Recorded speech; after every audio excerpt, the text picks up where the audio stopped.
पढ़ लिया था, बाकी हम लोग आगे ही चलते हैं। तो कहते हैं कि 17वें श्लोक में तेषाम ज्ञानी नित्ययुक्तम एक विशिष्यते प्रियो ही ज्ञानिनो अत्यर्थमहम स च न मम प्रिय। यहाँ से शुरू कर रहे हैं। 17वें श्लोक में कहते हैं कि इन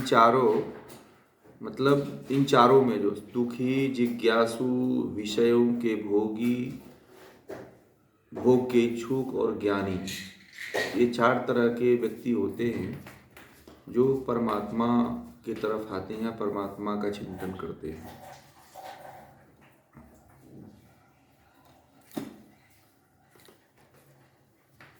तो कह रहे हैं कि इन चारों में वे ज्ञानी जो सदा परमात्मा से युक्त रहते हैं, अर्थात परमात्मा को स्मरण करते रहते हैं, सर्वश्रेष्ठ हैं। ऐसे ज्ञानी को परमात्मा अति प्रिय होता है और परमात्मा को भी वो अति प्रिय होते हैं। देखिए, इन सब में कौन सबसे अति प्रिय और श्रेष्ठ है? तो कहते हैं कि जो ज्ञानी है, जो सदा परमात्मा से युक्त रहता है और परमात्मा का स्मरण करता रहता है, चिंतन करता रहता है, उसको कह रहे हैं कि वो सबसे सर्वश्रेष्ठ है। क्या है? वह सबसे सर्वश्रेष्ठ है। और जो ज्ञानी होता है वह परमात्मा का सबसे प्रिय होता है। क्या होता है? जो ज्ञानी होता है वह परमात्मा का प्रिय होता है और परमात्मा को भी वह अति प्रिय होता है।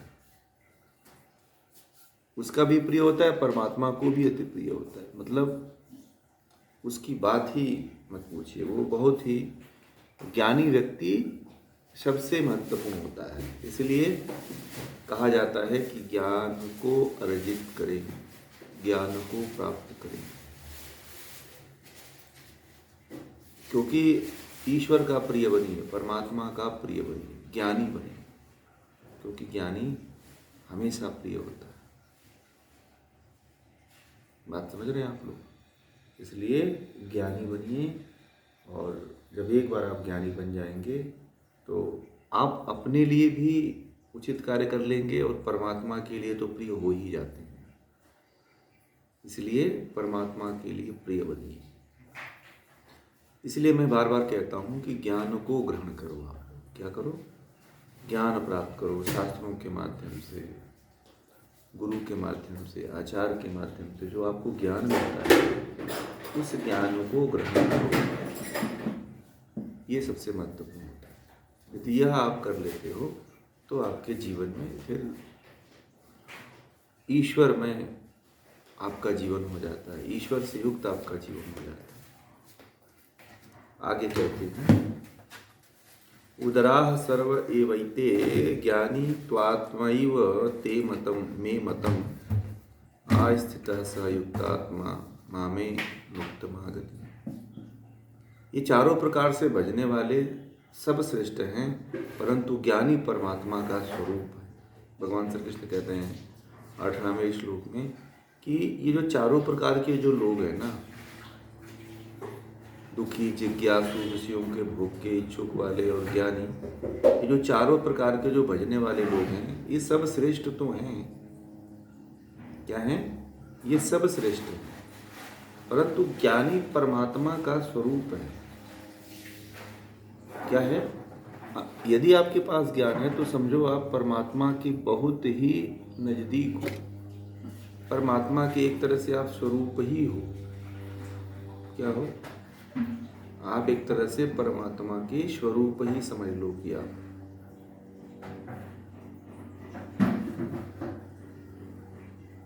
ऐसा मेरा मत है।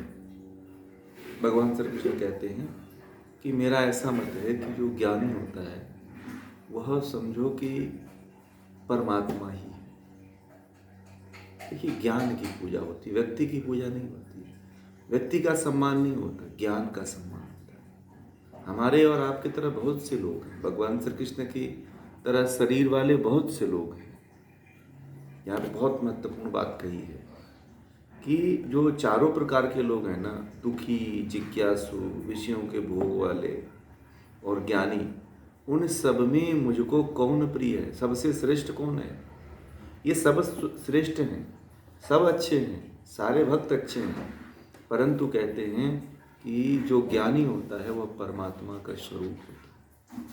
इसलिए हमारे देश में ज्ञानी व्यक्तियों का सम्मान होता है। ज्ञान बड़ा होता है। ज्ञान क्या होता है? बड़ा होता है।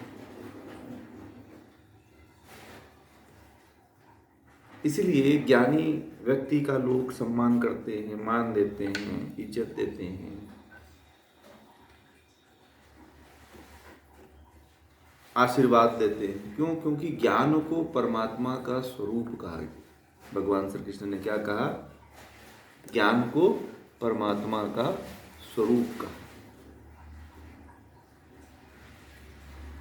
क्योंकि जो ज्ञानी होता है वह परमात्मा की ज्ञान का लोगों के बीच में प्रचार प्रसार करता है,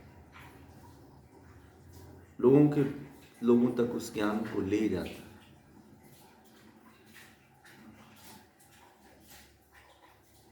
और उस ज्ञान को लोगों तक पहुंचा करके लोगों के जीवन को बदल देता है। सबसे बड़ी बात होती है लोग किसी के जीवन को बदल देना, बहुत बड़ी बात होती है। और ज्ञान ही एक सबसे बड़ा माध्यम है जो व्यक्ति के जीवन को परिवर्तित कर देता है, जीवन को बदल देता है। इसीलिए भगवान श्री कृष्ण के मत में ज्ञानी परमात्मा का स्वरूप है। क्या है ज्ञानी व्यक्ति? क्या है भगवान श्री कृष्ण के नजरों में जो है ज्ञानी व्यक्ति? क्या है ज्ञानी व्यक्ति? जो है परमात्मा का स्वरूप है। परमात्मा नहीं है, परमात्मा का ही वो प्रचार प्रसार करता है, परमात्मा के ही ज्ञान को प्रचारित करता है, परंतु उसका एक रूप मान लिया गया है कि एक पार्ट है उसका। इसलिए ज्ञानी लोग ज्ञान की तरफ झुक जाते हैं, ज्ञानी के सामने झुक जाते हैं। ज्ञानी सबसे बड़ा होता है। ज्ञानी क्या होता है? ज्ञानी बड़ा होता है। ज्ञानी उम्र में भी बड़ा होता है, कितना भी आपकी उम्र हो, परंतु ज्ञान है तो उससे भी बड़ा होता है। जहाँ पे ज्ञान होता है, जिसके पास ज्ञान होता है, वह सबसे बड़ा हो जाता है।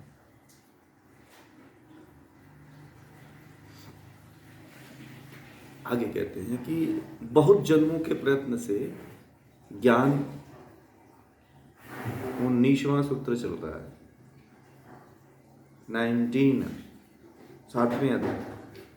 7वें अध्याय का 19वां मतलब 19 श्लोक चल रहा है।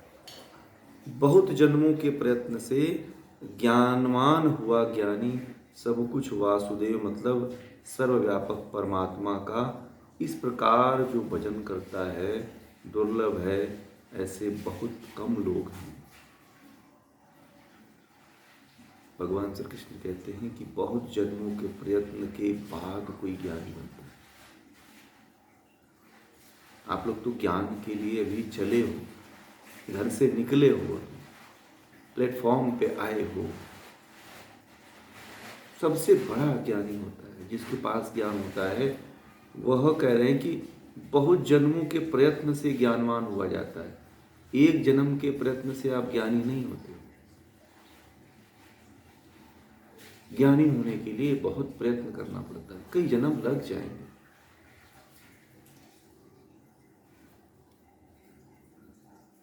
अभी आप संसार का ज्ञान रखते हो, वस्तु का ज्ञान रखते हो, व्यक्ति का ज्ञान रखते हो, अपने अपने क्षेत्र का ज्ञान रखते हो,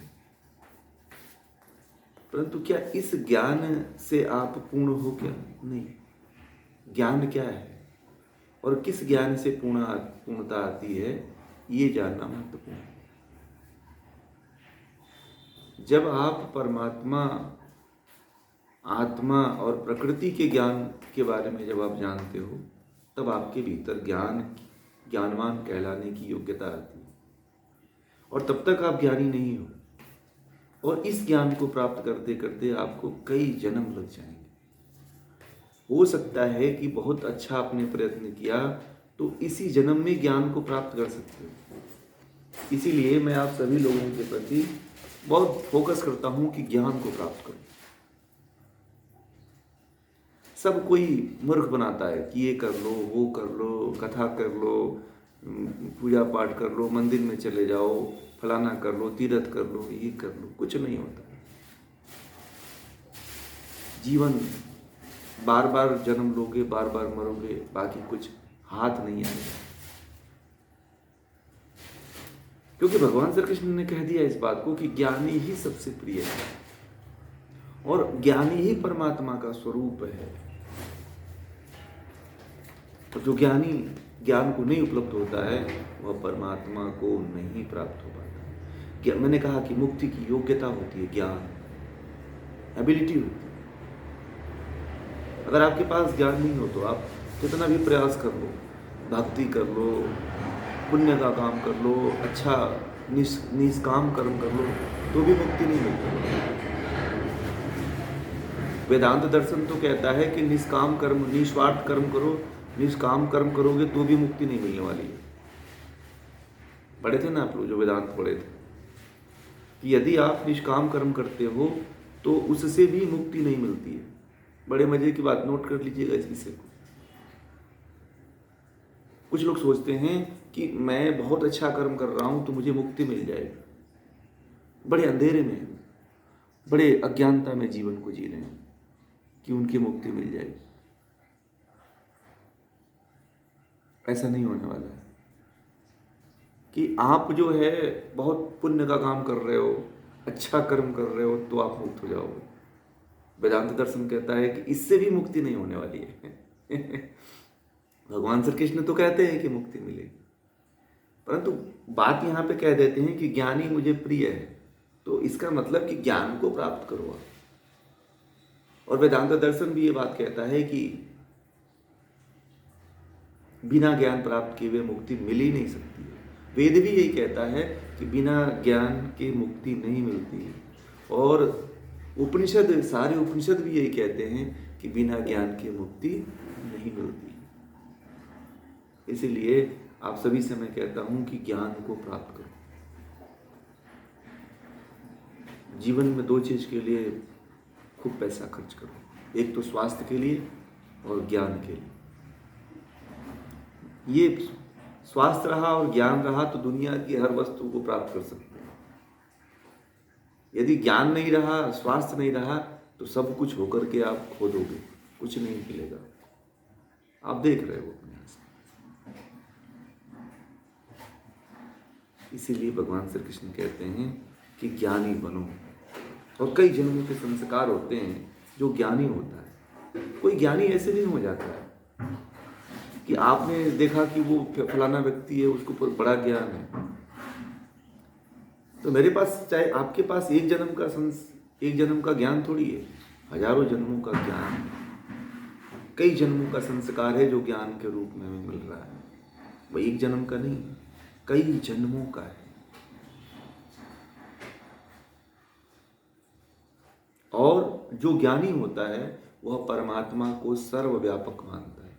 वासुदेव सर्वम, वासुदेव सर्वम मतलब कि परमात्मा सर्वव्यापक है, हर एक कण कण में है, हर एक एक पिंड में है, हर एक एक सेल में है।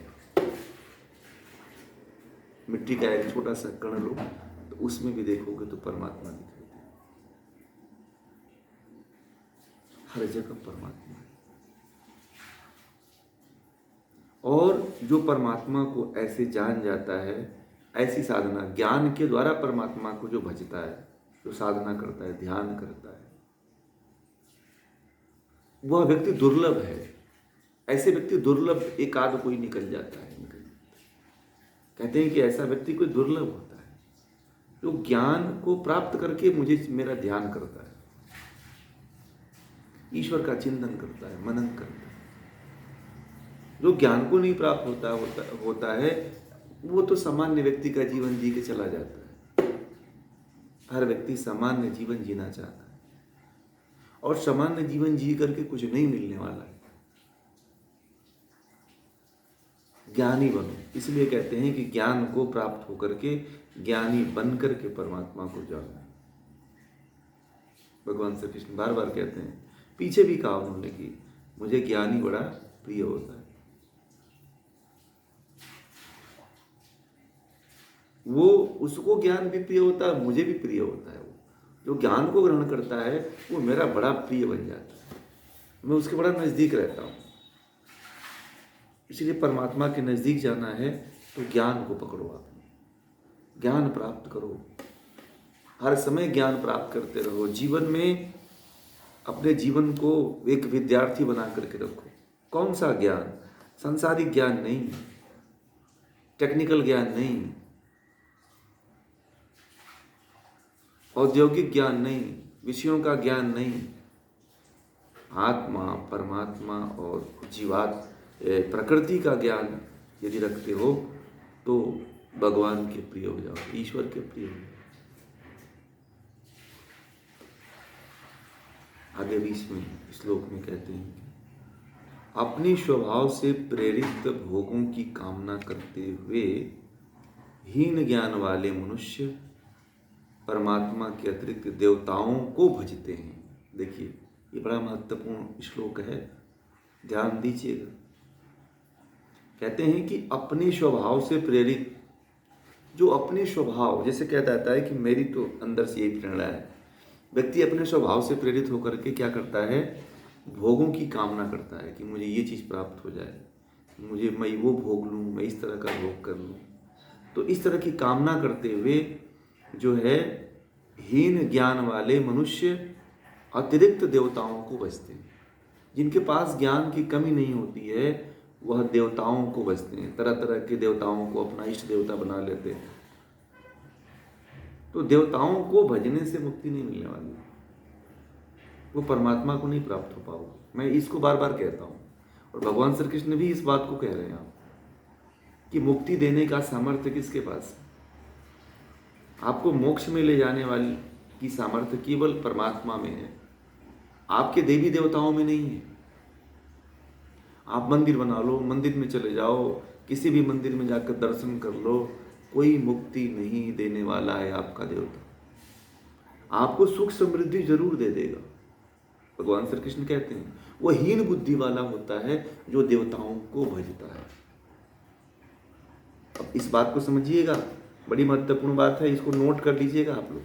7वें अध्याय का 20वां श्लोक कि भगवान श्री कृष्ण ने खुद कहा है कि आप तो देवी देवता भगवान को भज रहे हो। आजकल के भगवान बहुत से बना लिए हो भगवान, आपको ईश्वर को छोड़ करके मनुष्य भगवान की पूजा करने लगे और तरह तरह के भगवान बना लिए। कहते हैं कि अगर इसको, वो हीन बुद्धि मतलब सबसे कम बुद्धि, छोटी बुद्धि वाला व्यक्ति है जो देवताओं को भजता है, तो वह व्यक्ति परमात्मा को नहीं प्राप्त कर पाता। उसको, देवताओं को भजने वाले व्यक्ति को केवल सुख समृद्धि मिल सकती है जो वो कामना कर रहा है। वो कामना कर रहा है कि मेरे पास ये फलाना चीज़ हो जाए, मेरे पास इतना धन हो जाए, मेरे पास इतने नौकर चाकर हो जाए, मेरे पास इतनी गाड़ियाँ हो जाए, मेरे पास 7 पीढ़ियों तक का धन हो जाए। तो देवता तो पूरा कर देते हैं, इतना सामर्थ्य तो देवताओं में है कि वो आपको दे देते हैं, परंतु मुक्ति नहीं मिलती। बड़ी मजे की बात बता दूं, अगर मुक्त होना है इस संसार सागर से, ये जो बार बार जन्म ले रहे हो, बार बार मर रहे हो, तो इससे यदि मुक्ति को प्राप्त करना है, इससे छूटना है आपको, तो परमात्मा का ध्यान करना पड़ेगा, ईश्वर का चिंतन करना पड़ेगा, उसके गुण कर्म स्वभाव का चिंतन करना पड़ेगा, तब आपको यह चीज प्राप्त हो। अब ये बात मैं नहीं कह रहा हूं, मैं गीता की ही बात को अपने शब्दों में कह रहा हूं। अब यहाँ पे 20वां श्लोक यही कह रहा है, मैं भी वही आपको कह रहा हूं, और मैं ये बातें तो गीता पढ़ाने से पहले भी कह रहा था। इस बात को लोग समझ नहीं पाते हैं। आप कितना खर्च कर देता है मनुष्य, परंतु परमात्मा को प्राप्त करने के लिए थोड़ा सा भी अपनी एक्टिविटी नहीं दिखाता है कि हम परमात्मा को जानें। मुक्ति देने वाला वही है। आपके देवताओं को भी मुक्त उसी ने किया है। कौन? ईश्वर ने। जिन देवताओं की आप पूजा कर रहे हो, जिन देवताओं को आप लोग भजते हो, उनको भी बल कौन देता है? वह ईश्वर ही देता है। कौन देता है? ईश्वर ही देता है। इसलिए क्यों न हम उस परमपिता परमात्मा को ही भजें, उस ईश्वर को ही भजें, उसी का ध्यान करें, उसी का चिंतन करें। ठीक है, 20वें से लेकर के 21वें से लेकर के 25वें श्लोक तक पढ़िए मीनाक्षी जी।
बहुत अच्छा। देखिए 21वें श्लोक में भगवान श्री कृष्ण आप कह रहे हैं कि जो जो पुजारी, देखिए सुनिएगा, बहुत महत्वपूर्ण बात है, जो जो पुजारी जिस देवता के शरीर की श्रद्धा से पूजा करना चाहता है, परमात्मा उसी देवता के प्रति श्रद्धा स्थिर कर देता है। मतलब आप जिस देवता को मानते हो, आप लोग किसको मानते हो, किस देवता की पूजा करते हो, तो आप जिस देवता की पूजा करते हो, जिसको आप मानते हो, जिसके प्रति श्रद्धा रखते हो, तो परमात्मा उसी देवता के प्रति आपकी श्रद्धा को स्थिर कर देता है। अब पड़े रहो जन्म जन्मांतर होते, मतलब आप उसी देवता के प्रति आपकी श्रद्धा बनी की बनी रह जाती है, फिर आप आगे नहीं बढ़ पाते, ऐसा होता है। इसीलिए श्रद्धा किसकी करनी चाहिए ये पहले तय कर लो। किस देवता का चुनाव आप कर रहे हो, ये क्रम एक जन्म का नहीं है, कई जन्मों तक आपका यही क्रम चलता रहेगा। क्योंकि आप जिसकी पूजा करते हो, जिससे आप उपासना कर रहे हो, जिसकी साधना कर रहे हो, परमात्मा उसी में आपको स्थिर कर देता है, फिर आप निकल नहीं पाते। और इस जन्म में तो पता नहीं निकल पाओ, कोई अच्छा व्यक्ति मिल गया, कोई अच्छा गुरु मिल गया तो निकाल देगा, नहीं तो फिर हो सकता है कि कई जन्म आपको लग जाए, आप निकल ना पाओ, ऐसा होता है। इसलिए पहले से ही गुरु अच्छे देवताओं का चुनाव करो कि मुझे किस देवता की पूजा करनी है, ईश्वर की पूजा करनी या देवता की पूजा करनी या भगवान की पूजा करनी है। देखिए मुक्ति और सारे ऐश्वर्य और सामर्थ्य देने की क्षमता ईश्वर के अंदर है। ईश्वर ही सब कुछ करता है, ईश्वर ही सब कुछ दे सकता है। परंतु देवता केवल आपका यही काम कर सकते हैं यदि आप उनकी उपासना करते हो, उनको भजते हो, तो देवता लोग केवल आपको सुख समृद्धि दे सकते हैं। जो आपने कामना किया है उस कामना की पूर्ति कर सकते हैं। परंतु आप ये चाहो कि कामना से ऊपर कुछ हमारे जीवन में हो जाए, ज्ञान की प्राप्ति हो जाए, मोक्ष मिल जाए, तो ये चीज़ असंभव, ये चीज़ नहीं होता है। इसीलिए इस बात को पहले आप लोग बहुत अच्छी तरह से समझ लेना कि हमें उपासना किसकी करना है, हमें पहुंचना किसके पास है, हमें प्राप्त किसको होना है। ये बड़ी महत्वपूर्ण बात है। आप किसको प्राप्त होना चाहते हो? देवता के पास जाना चाहते हो, परमात्मा के पास जाना चाहते हो। देवता के पास जाओगे तो बार बार जन्म लोगे, बार बार दुख भोगोगे, बार बार कष्ट भोगोगे। परंतु ये एक बार यदि परमात्मा की तरफ चले गए तो तो मुक्ति हो जाती है, मोक्ष का मार्ग प्रशस्त हो जाता है, जीवन धन्य हो जाता है। अब चुनाव आपके ऊपर है कि आप क्या चुनाव करना चाहते हो। ये तो रास्ता मैं आपको दोनों बता दिया, निर्णय आपको करना है कि आप किधर जाना है। ठीक है। आगे कहते हैं कि वह उस श्रद्धा से युक्त हुआ उस देवता के पूजन का यत्न करता है और परमात्मा की कृपा से उस देवता के निहित भोगों को प्राप्त करता है। मतलब यही कहते हैं कि आप जिस देवता के प्रति श्रद्धा रखोगे उसमें उसकी श्रद्धा स्थिर परमात्मा आपकी श्रद्धा उस देवता में स्थिर कर देता है और उसके बाद से उस श्रद्धा से युक्त हुआ उस देवता के पूजन का जब यत्न करते हो, जब उसकी पूजा करते हो, उसकी माला जपते हो, उसको भजते हो, आप उसके मंदिर जाते हो, उसका दर्शन करते हो, तो कहते हैं कि परमात्मा के कृपा से उस देवता से निहित भोगों को प्राप्त करता है। मतलब जो आपके देवता की जितनी सामर्थ्य होती है उतना वह भोग भोगने की शक्ति वह देवता आपको दे देता है। तो अब आप भोग भोगना चाहते हैं आप लोग कि मोक्ष पाना चाहते हैं, अभी आप लोग तय करो कि संसार में भोग वस्तुओं को आप पाना चाहते हो कि मुक्त होना चाहते हो। यह आपके ऊपर डिपेंड करता है कि आप भोग में जाना चाहते हो, मुक्ति को प्राप्त करना चाहते हो।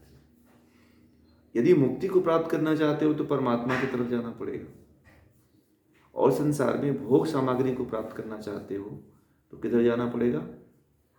देवताओं को पूजिए, देवताओं की उपासना करिए। यहाँ पे सब बातें कहते हैं। देवता को किसको कहते हैं? जो आप लोगों के भगवान हैं। देवता गणेश जी हैं, भगवान राम जी हैं, कृष्ण हैं, शिव हैं, ये लोग देवता की कैटेगरी में आते हैं, महादेव कहलाते हैं ये।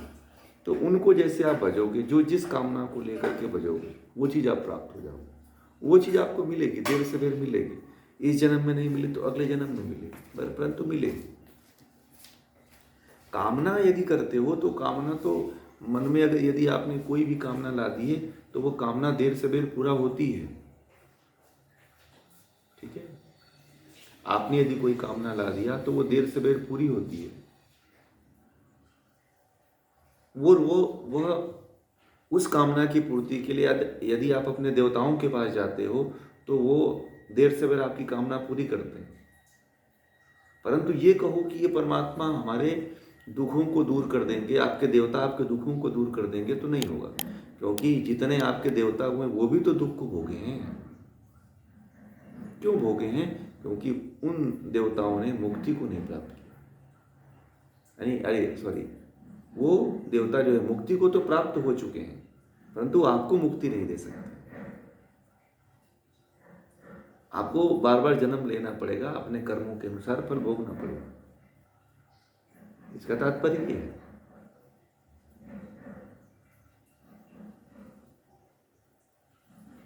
आगे कहते हैं कि उन देवताओं के पूजने का फल अस्थायी होता है। समझिएगा, आप जिन देवताओं की आप पूजा करते हो उन देवताओं के पूजने का फल अस्थायी होता है, मतलब परमानेंट नहीं होता है।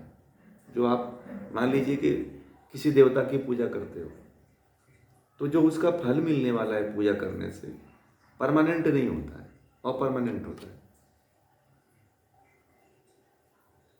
उसका फल एक अभी पूजा करोगे तो अभी तो आपको उसका फल मिल जाएगा, छोड़ दोगे तो उसका फल समाप्त हो जाएगा।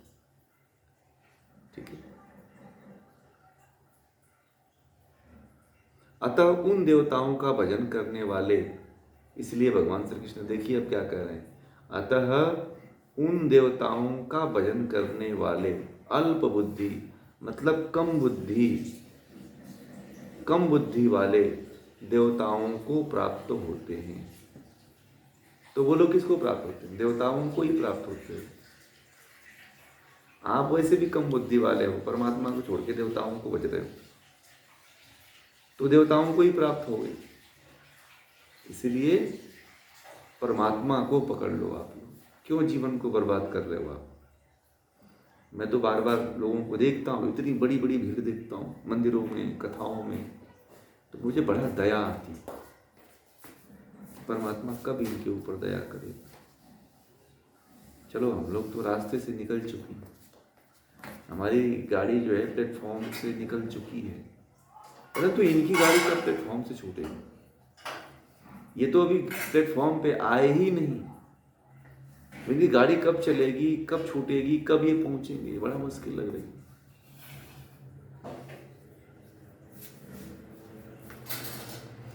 इसलिए इस रहस्य को आप लोग समझिए। अभी आपकी बुद्धि कम है, इसलिए देवताओं के की उपासना करने में, पूजा करने में लगे हुए।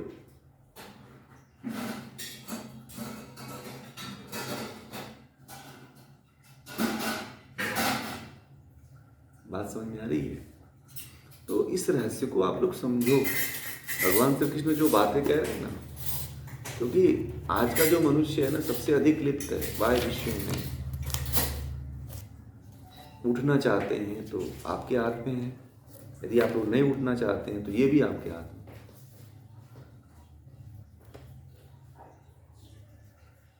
अब देखिए भगवान श्री कृष्ण क्या कहते हैं कि अल्प बुद्धि वाला, नीच बुद्धि वाला तो देवताओं को बसता है, परंतु जो बुद्धिमान बुद्धि वाला है, कहते हैं कि बुद्धिमान लोग परमात्मा को, बुद्धिमान जो लोग होते हैं जिनके अंदर कुछ सेंस होता है, वह ईश्वर को भजते हैं। किसको भजते हैं? ईश्वर को। जिससे उत्तम और कुछ नहीं, जो अविनाशी है, जो सर्वश्रेष्ठ अस्तित्व रखता है और जो अव्यक्त है, दिखाई देने वाला मानते हैं, क्योंकि वे तत्व को नहीं जानते। बहुत महत्वपूर्ण बात समझिएगा। अब कह रहे हैं कि जो बुद्धिमान लोग हैं वो परमात्मा को का चिंतन करते हैं, परमात्मा का ध्यान करते हैं, और जो मूर्ख लोग हैं वो देवताओं की तरफ जाते हैं, देवताओं को भजते हैं, देवताओं की पूजा करते हैं, भगवान की पूजा करते हैं।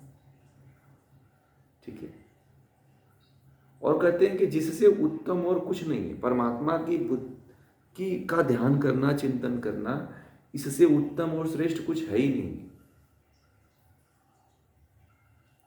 क्यों है? क्योंकि वह कह रहे हैं कि वह अविनाशी है, सर्वश्रेष्ठ अस्तित्व रखता है, उसके जैसा कोई श्रेष्ठ है ही नहीं है, और जो अव्यक्त है, जो कभी दिखाई नहीं देता है। परमात्मा क्या है? जो अतीन्द्रिय है, अव्यक्त है, इंद्रियों से आप देख नहीं सकते हो, महसूस नहीं कर सकते हो, अनुभव नहीं कर सकते हो, ऐसा परमात्मा है जिसको आप अनुभूत नहीं कर सकते हो, जिसको आप जो है व्यक्त नहीं कर सकते हो, अव्यक्त है वो। जो दिखाई देने वाला मानते हैं, जो परमात्मा को दिखाई देने वाला मानते हैं, वो भी परमात्मा को नहीं जानते, क्योंकि परमात्मा तो कभी दिखता ही नहीं है। अगर कोई ये मानता है कि परमात्मा दिखाई देने वाला है, तो उसके लिए भगवान श्री कृष्ण कहते हैं कि वह तत्व को नहीं जानता, उस ब्रह्म तत्व को नहीं जानता। बहुत लोग तो इसी आस में हैं कि परमात्मा एक दिन हमें दर्शन देंगे, प्रकट होंगे और हमारे सामने सब हमारी कामनाएं पूरी कर देंगे और हमें मोक्ष हो जाएगा। ऐसा नहीं है। परमात्मा जब अव्यक्त है, जब दिखाई ही नहीं देता है, इंद्रियों के द्वारा महसूस ही नहीं किया जाता है, वह अविनाशी है, जिसका कभी विनाश ही नहीं होता है, तो कैसे देखोगे उस परमात्मा को? इसलिए कहते हैं कि परमात्मा को ज्ञान के द्वारा अनुभूत करो।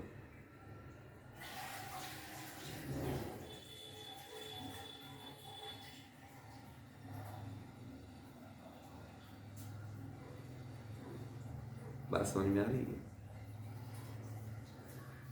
इसलिए केवल परमात्मा का ही चिंतन करो। अव्यक्त है, वो दिखाई नहीं देता, अदृश्य है, अदृश्य होकर के पूरे संसार का संचालन कर रहा है। परमात्मा ने सब संसार को दृश्य बना करके अपने अदृश्य हो गए, वो दिखाई नहीं देता। ये बड़ा रहस्यमयी बात है।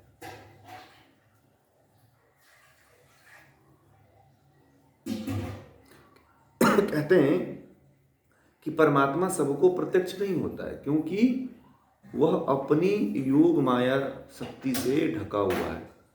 परमात्मा जो होता है वह अपनी योग माया के द्वारा जो है स्वयं से ढका हुआ है।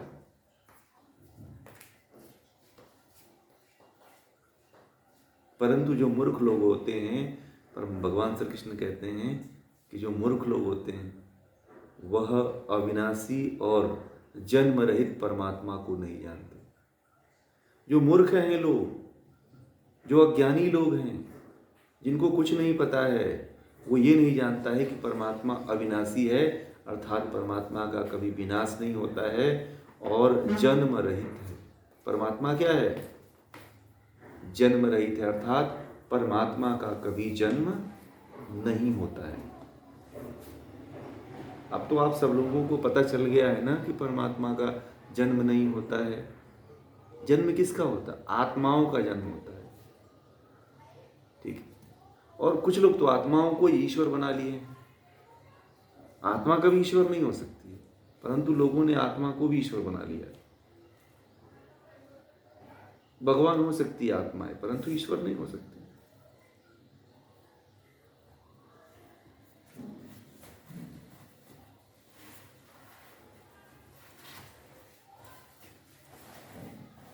जो परमात्मा को जानता है कि परमात्मा जन्म लेने वाला है और जन्म लेगा और हमारे सारे दुखों को दूर कर देगा, वो कहते हैं वो मूर्ख व्यक्ति। उसको कुछ नहीं पता है कि उसको ये भी नहीं पता है कि परमात्मा कभी जन्म लेता ही नहीं है। भगवान श्री कृष्ण कह रहे हैं कि अविनाशी भी है और जन्म से रहित है। वो कभी जन्म लेता ही नहीं। अब जितने भगवान देवी देवता, आप भगवान लोगों को मानते हो, देवी देवताओं को जानते हो, वो सब लोग जन्म लिए हैं कि नहीं लिए हैं? सबके माता पिता हैं कि नहीं हैं?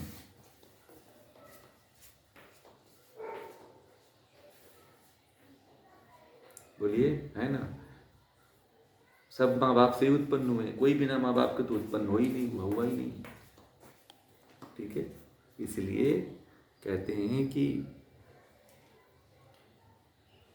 परमात्मा उस अविनाशी जन्म रहित परमात्मा को जानो।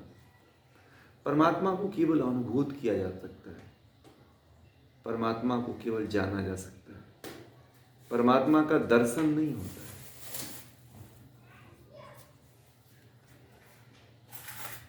ठीक है।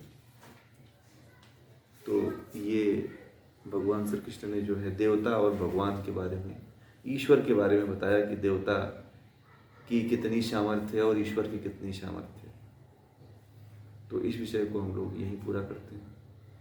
यदि आप लोगों का कोई प्रश्न है तो पूछिए।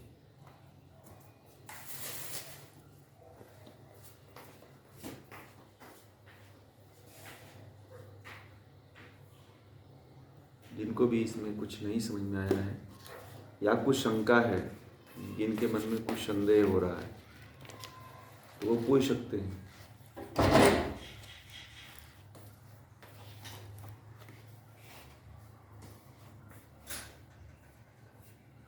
हाँ, वो तो मिथ्या ही है। अब तो आपको पता ही चल गया कि कर्मकांड अब सब मिथ्या ही है। अब तो बस परमात्मा को पकड़िए, बस परमात्मा को पकड़िए और उसी में पूरा चिंतन मनन करिए, उसी का ध्यान करिए, उसी के बारे में सोचिए, उसी को जानिए।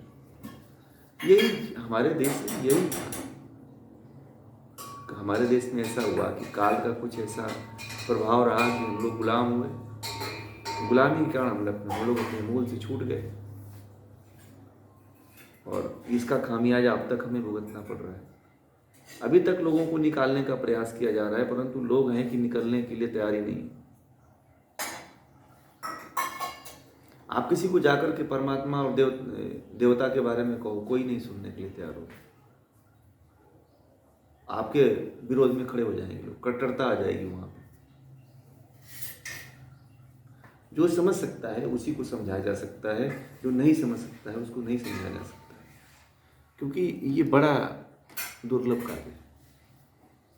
बड़े साधना और बड़े कई जन्मों के संस्कारों के बाद ये ऐसा होता है कि व्यक्ति परमात्मा की तरफ चल पाता है, ईश्वर की तरफ आगे बढ़ पाता है।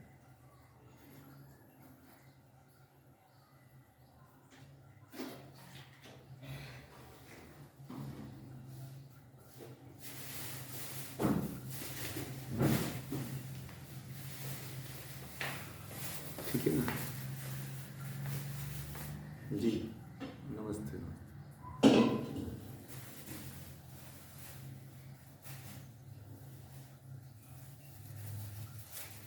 आप तो पहले ज्ञान अर्जित करो। आप सीधा जाने का मतलब यह है कि परमात्मा को अनुभूत करो। परमात्मा आपके भीतर ही है, कहीं जाने की जरूरत नहीं है। परमात्मा एक एक सेल में है। आपके एक एक जो सेल, आपकी जो शरीर है ना, उस एक एक सेल में है परमात्मा, कहीं दूर नहीं है। उसका कोई लोक नहीं है, वो सब जगह, उसको सर्वव्यापी कहते हैं, मतलब सब जगह है। एक एक मतलब अणु में, एक एक परमाणु में, एटम में है वो। तो आपके शरीर में बहुत से सेल हैं और अरबों करोड़ों सेल हैं। तो उन सभी सेलों में परमात्मा है, सर्वत्र है, सर्वव्यापक है। तो केवल परमात्मा को आप ज्ञान के द्वारा अनुभूत कर सकते हो। जब तक आप आत्मा को नहीं जानोगे ना, तब तक आप परमात्मा को नहीं जानोगे। और आत्मा तक पहुंचने के लिए मन और बुद्धि का सहारा लेना पड़ेगा। मन और बुद्धि के द्वारा ही आत्मा को जाना जाता है। जब व्यक्ति आत्मा को जान लेता है तो ही उस परमपिता परमात्मा को जान पाता है। इसके लिए समाधि लगानी पड़ती है। इसके लिए यम नियम, आसन, प्राणायाम, प्रत्याहार, धारणा, ध्यान, फिर समाधि, ये रास्ता है जो बहुत सरल रास्ता है, जिस पे हर कोई थोड़ा सा प्रयास कर ले तो उस पे पहुंच सकता है। बस आप चलने के लिए तैयार रहिए। जी,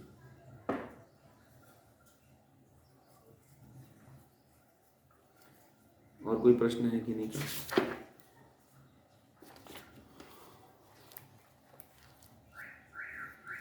चलिए, तो इस विषय को पूरा करते हैं हम लोग। कल फिर मिलेंगे। एक बार ओम का उच्चारण